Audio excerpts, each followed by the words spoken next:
DCM DK Shivakumar ಶತ್ರು ಸಂಹಾರ ಪೂಜೆ ಮುಗಿತಾ ಇಲ್ಲ, ಮುಗಿಯೋ ಲಕ್ಷಣನೂ ಕಾಣಿಸ್ತಾ ಇಲ್ಲ. ತಮಿಳುನಾಡಿನ ಬಳಿಕ ಕಾಫಿ ನಾಡಿನಲ್ಲೂ ಡಿಕೆ ಶಿವಕುಮಾರ್ ಪೂಜೆ ಮಾಡಿದ್ದಾರೆ. ಶತ್ರು ಸಂಹಾರಕ್ಕಾಗಿ ಕಾರ್ತ್ಯ ವೀರ್ಯಾರ್ಜುನನಿಗೆ ಪೂಜೆ ಸಲ್ಲಿಕೆ ಮಾಡಿದ್ದಾರೆ. ಶೃಂಗೇರಿ ಮಠದಲ್ಲಿರುವಂತಹ ಕಾರ್ತ್ಯ ವೀರ್ಯಾರ್ಜುನ ಮೂರ್ತಿ, ದೇವಾಲಯದ ಗೋಡೆ ಮೇಲೆ ಕಾರ್ತ್ಯ ವೀರ್ಯಾರ್ಜುನ ಮೂರ್ತಿ ಇದೆ. ಆ ಮೂರ್ತಿಗೆ ಪೂಜೆ ಸಲ್ಲಿಕೆ ಮಾಡಿದ್ದಾರೆ.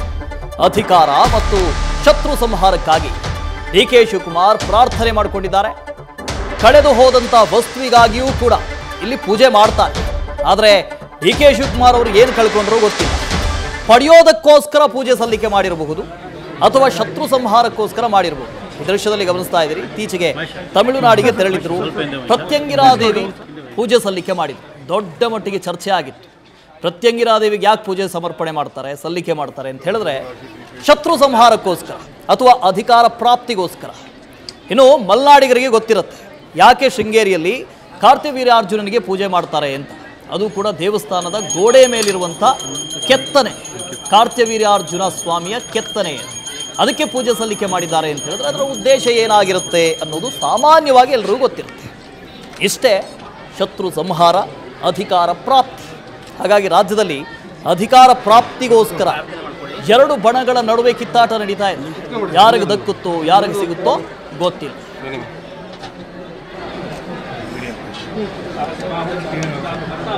ನಮಃ ಮನೋರಥಾನ್ ಪ್ರಾರ್ಥಯಾಮಿ. ಇಷ್ಟಾರ್ಥ ಪ್ರಾರ್ಥನೆ ಮಾಡಿ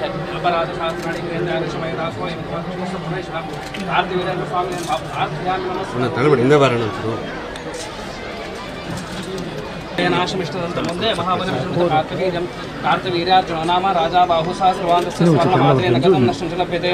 ಈ ಕಾರ್ತವೀರ್ಯಾರ್ಜುನ ಸ್ವಾಮಿ ಕಲಾಭೀಷ್ಟ ಸಿದ್ಧರಸ್ತು ಮನಃ ಸಂಕಲ್ಪ ಸಿದ್ಧರಸ್ತು ಉತ್ತರೋತ್ತರಾಭಿವೃದ್ಧಿರಸ್ತು.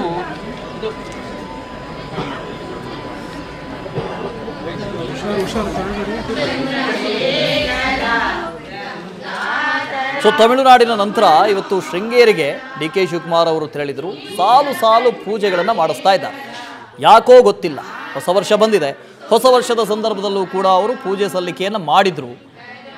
ಈಗ ಸರಣಿಯಾಗಿ ಮಾಡಿಸ್ತಾ ಇರೋದು ಯಾಕೆ ಅಂತ ಅಂದರೆ, ಅವರು ದೈವ ಭಕ್ತರು, ಪೂಜೆ ಪುನಸ್ಕಾರ, ಧರ್ಮ, ಇದ್ರ ಬಗ್ಗೆ ನಂಬಿಕೆ ಇರುವಂಥವ್ರು, ಎಲ್ಲನೂ ಫೈನ್, ಇಲ್ಲ ಅಂತ ಯಾರು ಹೇಳೋದಕ್ಕೆ ಬರೋದಿಲ್ಲ. ಆದರೆ ಈ ಹೊತ್ತಿನಲ್ಲಿ ಪದೇ ಪದೇ ಪೂಜೆ ಸಲ್ಲಿಕೆ ಮಾಡ್ತಾ ಇರೋದು ಯಾಕೆ?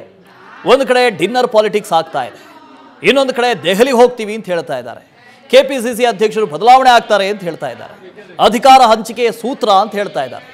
ಇದೆಲ್ಲವನ್ನ, ಈ ಡಾಟ್ಗಳನ್ನು ಕನೆಕ್ಟ್ ಮಾಡ್ತಾ ಬಂದಾಗ ಎಲ್ಲ ಒಂದು ಕಡೆ ಡಿಕೆ ಶಿವಕುಮಾರ್ ಅವರು ನಾನು ಮುಖ್ಯಮಂತ್ರಿ ಆಗಬೇಕು ಅನ್ನೋ ಆಸೆಯಿಂದ ದೇವಸ್ಥಾನಗಳಿಗೆ ತೆರಳುತ್ತಾ ಇದ್ದಾರಾ ಅನ್ನೋ ಪ್ರಶ್ನಾರ್ಥಕ. ನ್ಯೂಸ್ ಫಸ್ಟ್ ನಿರ್ಭೀತಿಯಿಂದ ನಿಮ್ಮ ಪರವಾಗಿ.